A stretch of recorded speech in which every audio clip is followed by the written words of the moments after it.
Shalom, and welcome to Inside Israel News. I'm your host, Mensch-Kight. In this podcast, you'll hear detailed and relatively unbiased information about Israeli politics and current events.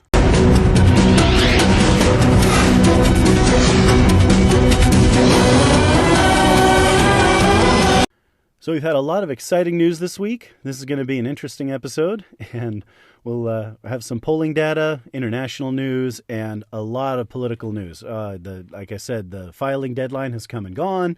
Parties are now set to go, and we know who's running and who's not. So a lot of details are now forthcoming that have not been. And we have people who are in, people who are out, and this is going to be fun. If you're as much of a political geek as I am and a news junkie, you'll enjoy this as much as I do. So let's get started. As always, the international segment is dominated by Iran. The Iranian government is once again in the news, saying that they want U.S. sanctions lifted as a precondition to negotiation aimed at returning to the Obama-era Iran nuclear deal. They're also claiming that it was the United States and our allies that reneged on that deal, and therefore they put it that Iran itself has been keeping up their end of the bargain, which we all know is not true. But in any case, that is Iran's official international position right now, that we're the ones who backed out, and they're saying that we now need to lift sanctions before they'll even talk to us. The Iranian Foreign Minister Mohammad Javad Zarif is claiming that they are even going to harden their position. He's saying that the U.S. should take these steps within the next 2 weeks, or Iran might toughen their stance. And obviously, the Iranians do not want to return to the nuclear deal, but they do want the sanctions lifted. So it seems like their strategy right now is to try to get the sanctions lifted and then stall negotiations and rebuild their economy while they build up their nuclear stockpile and prepare to build their first weapon. They're refining uranium, so now we know they are going to be ready to build a nuclear weapon at some point in the near future. And obviously, the closer they get, the more likely Israel and its allies are going to have to take some kind of action to prevent that. In other Iran-related news, the United States is no longer going to support the Saudi and Egyptian campaign against the Houthi rebels in Yemen. The Houthi rebels are Shiites and thus aligned with Iran. Their militant factions are backed by Iran, supplied by Iran, and financed by Iran, and they are constantly terrorizing the Sunni population of Yemen and, again, trying to overthrow the government. The United States had listed the Houthis as a terrorist organization and had been providing financial and material support to the Saudi-Egyptian coalition against the Houthi rebels. Well, now the U.S. has withdrawn its support and removed the Houthi rebels from the terrorist list. It would almost seem that the U.S. is kind of siding with Iran in the conflict now. By pulling out, obviously, the Houthi rebels are going to be able to gain greater power in Yemen. That conflict is going to flare back up, and a whole lot more people are going to die now because of the U.S. withdrawing its support. So on the one hand, those of us in America who want to see fewer military conflicts overseas and see the U.S. pull back from financing or supporting or involving itself in every conflict in the world are happy to see the U.S. back out of this. But at the same time, this is not going to be good for the people of Yemen. This is going to escalate conflict in the Middle East, and it could destabilize the Sunni governments in the region. So now Israel and the Abrahamic Alliance are going to have to start working together, perhaps, to come up with some plan to deal with this situation and prevent Iran from gaining more proxies and strengthening its position in the Middle East. Back to Israeli political news. I've talked in the past about the filing deadline that came up, and so now we have a firm set of what's going to happen with the Israeli political situation. There are 39 parties contesting the election, and it looks like 12 or perhaps 13 of them, depending on which poll you look at, are going to earn seats in the Knesset. So, and at this point, I'll just go ahead and drop this right here at the beginning. It looks like neither the pro-Netanyahu coalition nor the anti-Netanyahu coalition, depending on which way you put those together mathematically, are going to have a majority. So we're still in that boat. There is still that prospect hanging out there of a fifth election, but it's also looking possible. Netanyahu is getting closer to a majority. It's looking possible that he may be able to win re-election. As I mentioned, the feeling on the street in Israel among those who love and those who hate Bibi Netanyahu is that he seems to be making a comeback. The spreading of the virus vaccines and such has made him a little bit more popular. He looks a lot more competent, and he's up in the polls personally, even though his Likud party is not doing especially well. But there is a feeling that he's more likely to win now than when we first started this election round. So we will see how that plays out in politics. So we have a new leader for Labor. Congratulations to Merav Michaeli. She is now the leader of the Labor Party and has been able to bring that party back from the dead very quickly. So on with the left-wing news here. It seems that Ron Huldai and his party are out. The Israelis' party will not contest the election. Ron Huldai is basically backed out in support of Labor now. And so that brings the Labor Party back. So it's no longer the Labor zombie party. It is Labor itself that has come back and is just a little above the threshold, the minimum threshold, the 3.25% minimum percentage you have to earn of the vote in order to earn seats in the Knesset. So it's looking increasingly likely that Labor will continue to exist, although they are way down in the polls. So we'll talk about that when I get to the poll section. There are two political stories I'm going to go into before discussing the polls. And the first regards the Israeli Arab voters, some new developments for them. As I mentioned before, generally speaking, the Israeli Arab parties do not participate in the Israeli political process. They don't join coalition governments. They don't recommend prime ministers. They really aren't very active. But in recent years, there's been some cooperation between a couple of Arab leaders and the government as a means of addressing some of the issues in the Arab community. Now, in this particular case, Bibi Netanyahu has been making a considerable effort to draw Arab voters to Likud and use the peace agreements that have been made with Arab governments as a way to show that the Israeli right is a natural friend or partner to the Israeli Arab population. This is quite a novelty and something no one would have believed even last year, maybe. 1 year ago today, we would have been, no, that'll never happen. Well, now it seems to be. We have an Arab party that has broken from the joint list. Ra'am, as I mentioned before, which is led by Mansour Abbas, has left the joint list, the collection of Arab parties that are running together, and is running independently. And it's flirting with the electoral threshold at the moment. We're not quite sure why Abbas has separated his party from joint list, but there are rumors, or there is the possibility that he has done so with the hope that if he earns seats in the Knesset, he might be in something of a kingmaker position to form an Israeli government with Bibi Netanyahu. Now, if that were to happen, that would put the Israeli Arabs front and center for political action. And certainly they would be a focus of the government because, as I've talked about with, for example, the ultra-Orthodox parties, those parties that are kingmakers, they bring a lot of attention to their constituents because they're the ones who make the coalition happen, who bring the government to life. So it'd be interesting to see how that might play out. Now, as I mentioned, Bibi Netanyahu has been trying to reach out to the Arab vote himself, and part of that, he has put in the Likud party a candidate who is an Arab, Nail Zouabi, who is school principal, has been placed at number 39 on the Likud list. Now, I will mention that Likud is polling around 29-30 seats, so the likelihood that Zouabi will earn a seat in the Knesset is relatively low unless somehow magically Likud had a huge bump in the polls, which is unlikely at this particular juncture.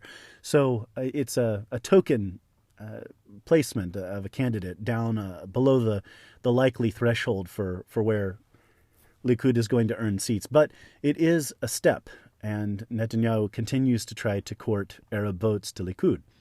Could Ra'am join the coalition? Will Israeli Arabs vote for Ra'am, vote for joint list, or choose to vote for Likud in greater numbers? Anyone's guess. At this point, it's all up in the air. but it'll be a curiosity of modern Israeli politics to see how this plays out, considering how the Middle East is changing as Sunni Arab governments grow closer to Israel as part of the Abrahamic alliance, and Israeli Arabs now have that door open to participate in the Israeli government. The other story of note is the Israeli far right is pulling together once again in an effort to try to earn seats in the Knesset.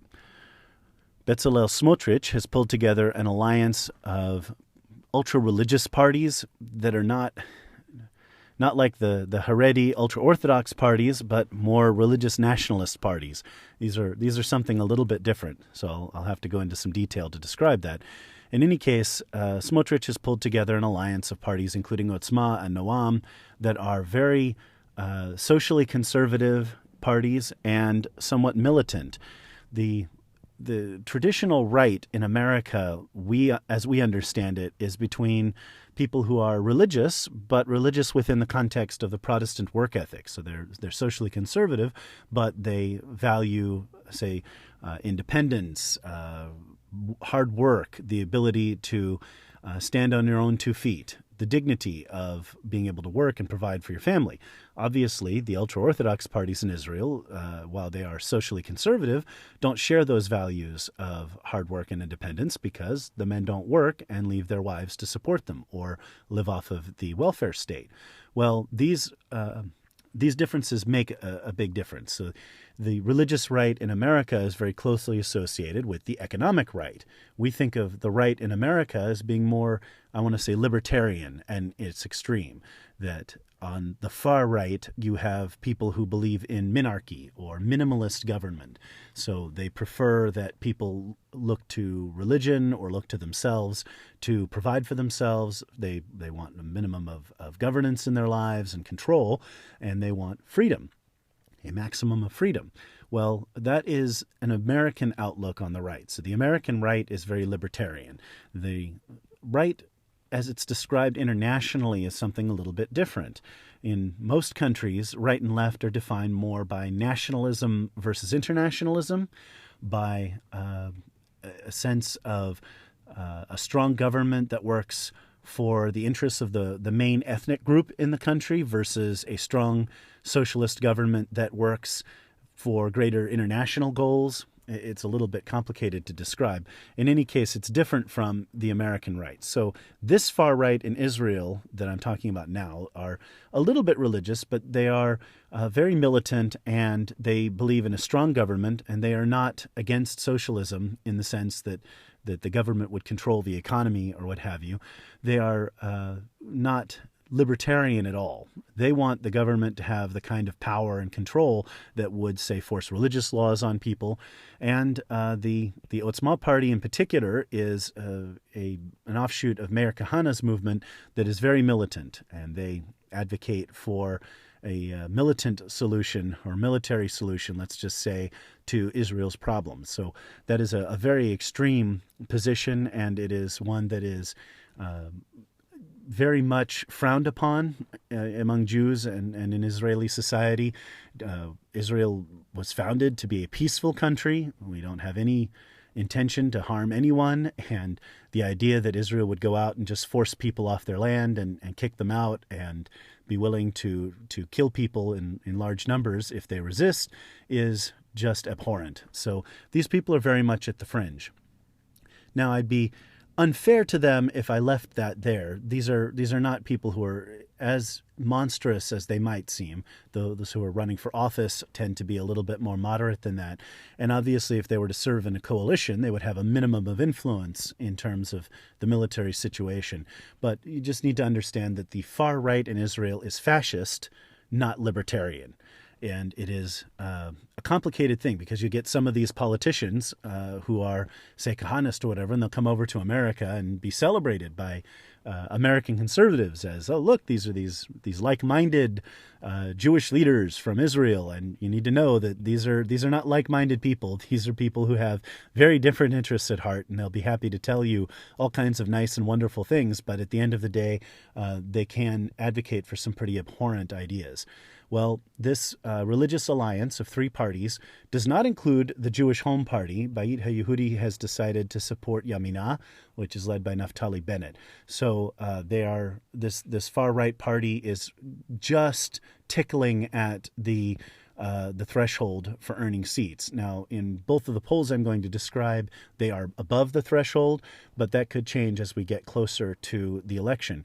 This is something Netanyahu has done several times in his political career, is tried to revive or breathe life into these far-right parties in the hopes that they'll get a few seats. And since he is the only political leader who would bring them into the government, even conceivably, obviously the center-left and the far-left would have nothing to do with these people, that sort of forces them to be loyal to him, much like the ultra-Orthodox parties. If they want to get all of their special privileges and everything that they want, they also need to remain loyal to Bibi Netanyahu. And that way he earns seats that are solidly in his camp. So this is another play he has to try to earn seats that would be in his court and would not be available in any event to the center-left coalition trying to build a government that would unseat him. Now we get to have some fun with polls. The exciting polls are out. These are the first polls since the parties have been formalized and we knew exactly who was running. So these polls start to matter. I will say there has been some uncertainty in this election, so these polls can change a little bit. But as I've said in the past, for the most part, Israeli voters are pretty honest with pollsters. There's not a lot of Shai-Tori effect. You don't get a lot of people who will say, refuse to say that they're going to vote for Labor or refuse to say that they're going to vote for Likud because they're afraid that people won't like them. They will generally give pretty honest answers when it comes to how they're going to vote. So this gives us a pretty clear picture. And because we're talking about a multi-party proportional system, while every number is subject to change, it gives us an idea where parties are polling at. If a party's polling at 7 seats, they might make 8, they might make 5, they might make 6, but it kind of tells you where their neighborhood is. If a party's polling at 11 or 12 seats, they're in a little bit different league at that point. They're much larger and could play a more significant role in a coalition. Obviously, if they're polling up at 29, 30 seats, that's the kind of place a party wants to be if they're going to lead the government. So this gives us an idea what Israeli voters are thinking. Obviously, the final results will be after another month or so of campaigning, and that will definitely be a little bit different from what we're seeing here, but we'll have those results when we have them. But for the moment, this is where Israeli voters seem to be. And obviously, with all polls, a little bit of a grain of salt. But again, in a multi-party proportional system, that what we're talking about now is just kind of like who's in what league and where they're positioned in the greater scheme of Israeli politics. So with that, I'll dive right in. The first poll was conducted by Channel 12. Channel 12 is a right-leaning news source, so it's not unbiased entirely, but their poll is pretty good here. We have Likud at 29 out of 120 seats. We have Yesh Atid at 17 seats. We have New Hope, Gideon Sa'ar's party, at 14. Yaminah, Naftali Bennett's party, at 11. We have the Joint List, which is the collection of Arab parties, Les Ra'am, now at 9 seats. The Shas Sephardic Ultra-Orthodox Party at 8. United Torah Judaism, the Ashkenazic Ultra-Orthodox Party, at 7. Yisrael Beitenu at 7. That's Avigdor Lieberman's, at one time, Russian immigrant right party, but now more a secular right party. The Religious Zionist Party, the far-right party that I mentioned before, polling at 5 seats. Meretz at 4 seats. That's the far-left peace party, essentially. And Blue and White polling at 4 seats. Now, 4 seats is just above the threshold. So both of those parties are teetering on falling below the 3.25% that they need to earn in order to have seats in the Knesset. So that means that either of those parties could vanish from the Knesset and when the 24th Knesset is elected, or they could gain those 4 seats and continue to be in office. Benny Gantz, who leads Blue and White, has said even though his poll numbers are abysmal and his popularity has collapsed, he claims he's going to fight to the end. So General Benny Gantz is making his final stand, like the Leonides at at Thermopylae, he's going to go down fighting right to the bloody end. Well, good for him. He can charge with the Light Brigade if he wants, but it doesn't seem that his political relevance is going to matter all that much in the future unless he can rehabilitate his political career. And Israeli politicians have done just that many times. All right, so that's the Channel 12 poll. Let's talk about the Channel 13 poll. The Channel 13 poll has similar numbers. They polled a larger number of people, so I'm more keen to believe this poll, a little bit more unbiased and objective. And again, as you're about to see, the numbers are fairly similar. They have Likud at 30, whereas Channel 12 had them at 29, right? So Yesh Atid the same at 17. New Hope at 13, one seat below Channel 12's. Again, we're only talking about ballpark here, so will New Hope get 13 seats, 14 seats, 11 seats? That all depends on the final vote totals. But again, we see where they are placing in third place as they are. Obviously, they're significant, but not polling in the kind of numbers that they might need, say, to go toe-to-toe with Likud, right? Yamina, Naftali Bennett's party, at 11. Labor at 7. Joint List, the collection of Arab parties, at 7. Shas at 7. United Torah Judaism at 6. The far-right Religious Zionist Party at 5. Yisrael Beitenu at 5. Blue and White at 4. Meretz at 4. And, interestingly, Ra'am at 4. So in the Channel 13 poll, Ra'am, Mansour Abbas's Arab Religious Nationalist Party, was just able to clear the threshold in their poll and earn seats. So again, those bottom three parties there, Blue and White, Meretz, and Ra'am, are right at the threshold. And even Religious Zionism at 5, that's pretty low there. If some of their voters abandon them, or if they have a slip, they could fall below the threshold. But so far, it looks like they and Yisrael Beitenu are safe to get some seats. So in the Channel 12 poll, Bibi's Natural Coalition has 49 seats, and the anti-Bibi votes have 52. In the 13 poll, it's 48-51. So again, both of them below a majority. But what's critical about that is that Yamina is not in either of them. At this point, Naftali Bennett is kind of holding himself out independently for the moment. He sees himself as a candidate for prime minister, even though his party is running in fourth place. But they're pretty close to New Hope with Gidon Sa'ar. So if Gidon Sa'ar thinks he's a candidate for prime minister, I guess Naftali Bennett is fair in putting himself in the same place, especially since both parties are kind of polling in the same league with one another. So Naftali Bennett's sort of setting himself up as a potential kingmaker in his own right.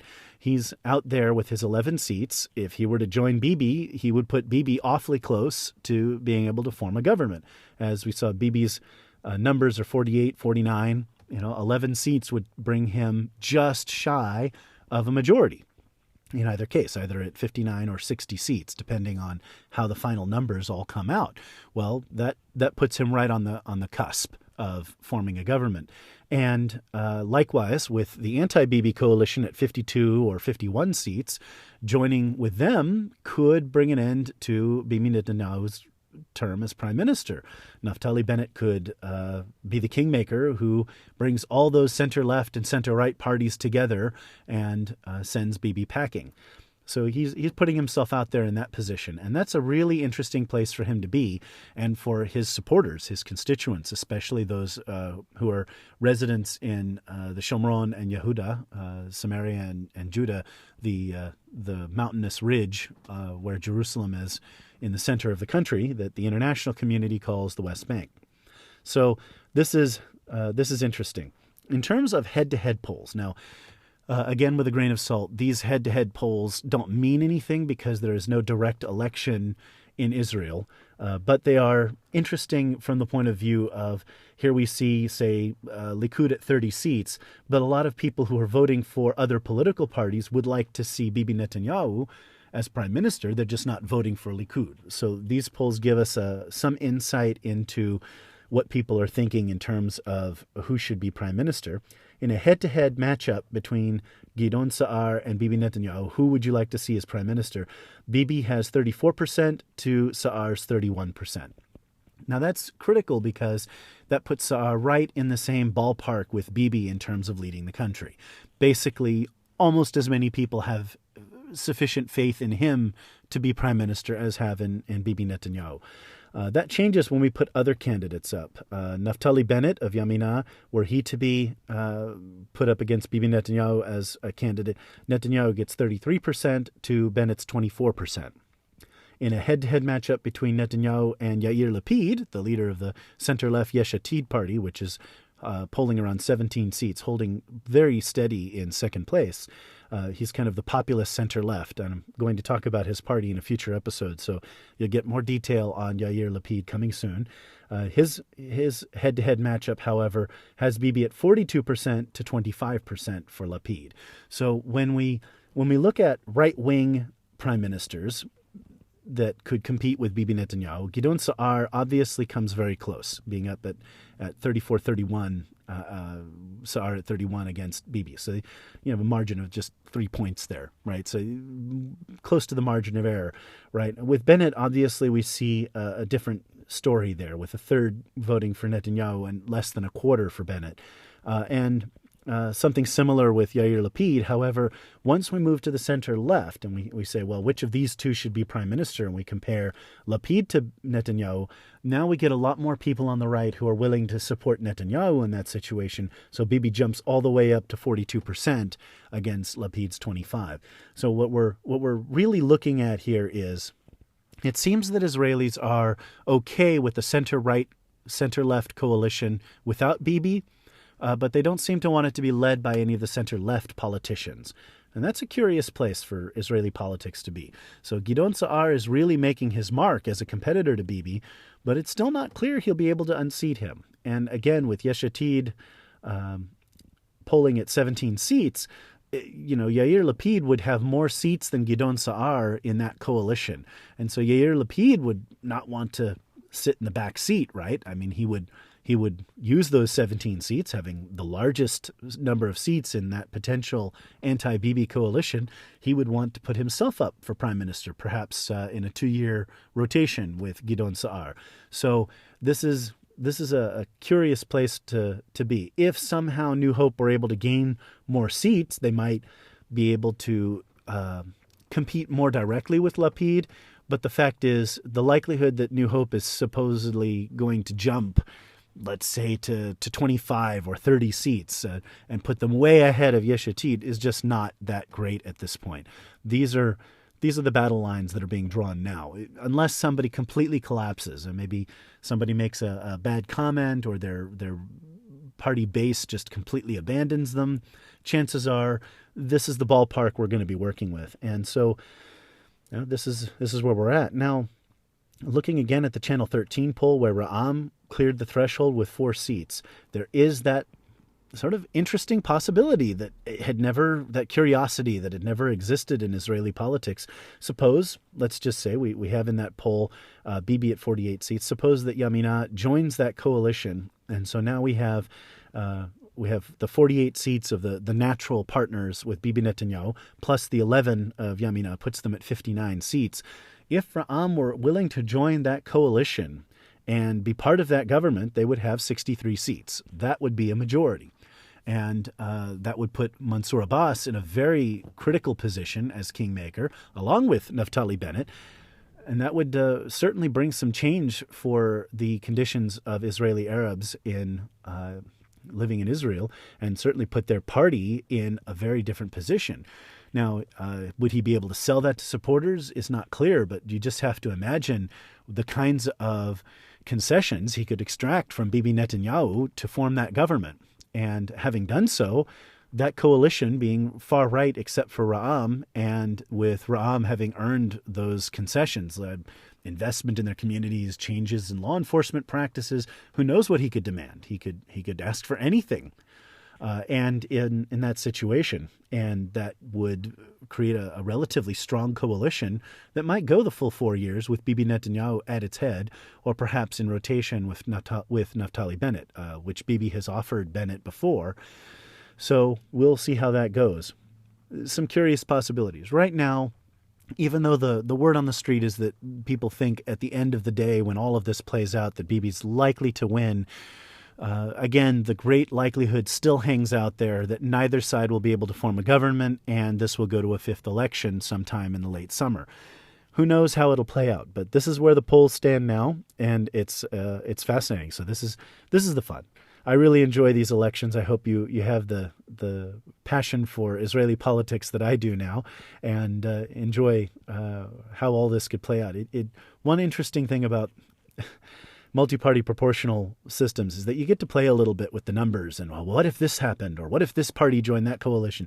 We don't get the same thing so much here in America. Sometimes, say with the U.S. Senate, we might, well, what if the senator from Nebraska votes this way, or what if this senator who's a maverick votes that way? So we get a little bit of this, but generally speaking, it's not so much fun as, does Ra'am join the coalition and give Bibi Netanyahu another 4 years in office, or what kind of mathematical combinations might form a new government? So we don't generally get to play with that kind of excitement the way that a lot of Europeans and obviously Israelis do. So it's fun times. Well, we'll have more news here as the election unfolds. Campaigning's about to start. Now we know who's running, and we've had some people drop out. It would have been interesting to see how Ron Huldai's Israelis party fared in this poll, but obviously he chose not to contest the race and instead to back Labor, who are pulling around 6 or 7 seats now, and they're back from the dead thanks to Merav Michaeli. But will they play a significant role in Israeli politics going forward? Possibly as a coalition partner to a center-left government, but not in the way that they used to in the past, which I will describe in a future episode. That concludes another exciting episode of Inside Israel News. Look us up on Facebook, find the Facebook page, insideisrael.news for the website, and look forward to hearing your feedback, as always. Lahitraot. Goodbye. אולי נפליגה בספינות מחוף אילת עד חוף ועל המשחטות הישנות יטעינו תפוחי זהב. כל זה אינו משל ולא חלום, זה נכון כאור בצהריים. כל זה יבוא מחר אם לא היום.